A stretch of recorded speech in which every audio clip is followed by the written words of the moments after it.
بسم اللہ الرحمن الرحیم۔ السلام علیکم۔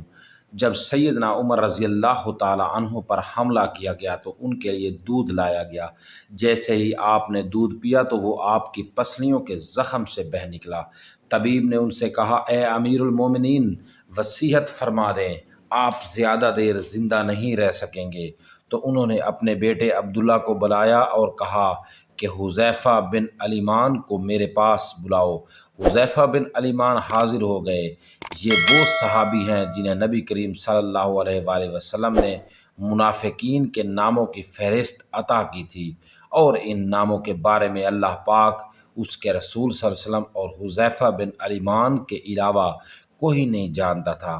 حضرت عمر رضی اللہ تعالیٰ عنہ نے پوچھا جب کہ خون ان کی پسلیوں سے بہہ رہا تھا کہ اے حذیفہ بن الیمان، میں آپ کو اللہ کی قسم دے کر کہتا ہوں کہ اللہ کے رسول صلی اللہ علیہ وآلہ وسلم نے میرا نام منافقین کے ناموں میں لیا ہے یا نہیں؟ یہ سن کر حذیفہ بن الیمان کی آنکھوں سے آنسو جاری ہو گئے اور فرمایا، یہ میرے پاس رسول اللہ صلی اللہ علیہ وآلہ وسلم کا راز ہے جو کسی کو نہیں بتا سکتا۔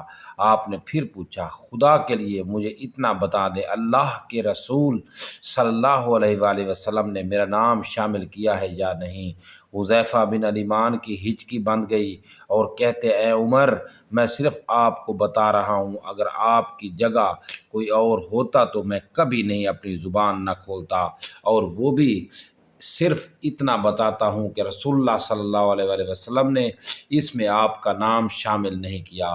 حضرت عمر نے اپنے بیٹے عبداللہ سے کہا کہ دنیا میں میرے لیے ایک چیز باقی رہ گئی ہے۔ حضرت عبداللہ نے پوچھا، وہ کیا ہے ابا جان؟ حضرت عمر رضی اللہ تعالیٰ عنہ نے فرمایا، بیٹا، میں جوار رسول صلی اللہ علیہ وآلہ وسلم میں دفن ہونا چاہتا ہوں، لہٰذا ام المومنین حضرت عائشہ صدیقہ رضی اللہ تعالیٰ عنہ کے پاس جاؤ، ان سے یہ مت کہنا کہ امیر المومنین عمر، بلکہ کہنا کہ کیا آپ عمر کو اپنے ساتھیوں کے قدموں میں دفن ہونے کی اجازت دیتی ہیں، کیونکہ آپ اس گھر کی مالکن ہیں؟ تو ام المومنین نے جواب دیا کہ یہ جگہ تو میں نے اپنے لیے تیار کر رکھی تھی، لیکن آج میں اسے عمر کے لیے ترک کرتی ہوں۔ عبداللہ بن عمر شاداں و فرحان واپس آئے اور عرض کی، اجازت مل گئی ہے۔ عبداللہ ابن عمر نے دیکھا کہ حضرت عمر کا رخسار مٹی پر پڑا ہے تو انہوں نے آپ کا چہرہ اٹھا کر اپنی گود میں لے لیا۔ حضرت عمر نے اپنے بیٹے کی طرف دیکھا اور فرمایا کہ کیوں تم میرا چہرہ مٹی سے بچانا چاہتے ہو؟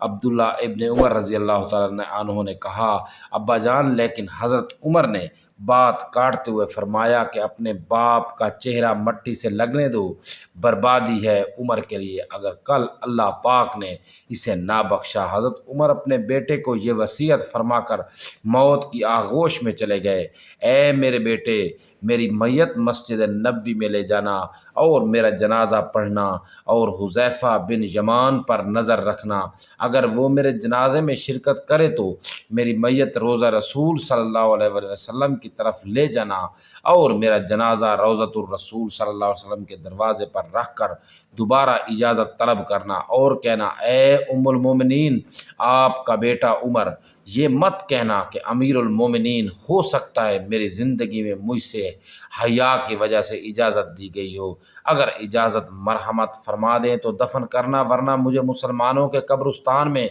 دفن کر دینا۔ عبداللہ ابن عمر رضی اللہ تعالیٰ عنہ کی نظریں حذیفہ بن یمان پر تھی۔ وہ کہتے ہیں کہ میں حذیفہ بن یمان کو ابا جان کی نماز جنازہ پر دیکھ کر بہت خوش ہوا، اور ہم جنازہ لے کر روضہ رسول صلی اللہ علیہ وآلہ وسلم کی طرف چلے گئے۔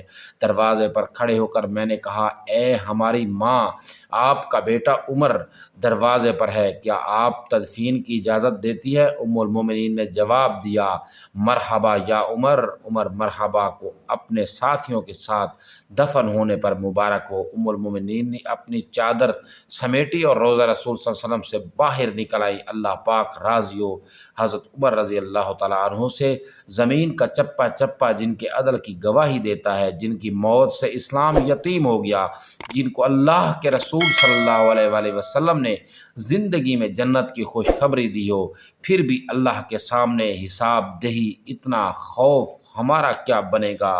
ذرا سوچئے۔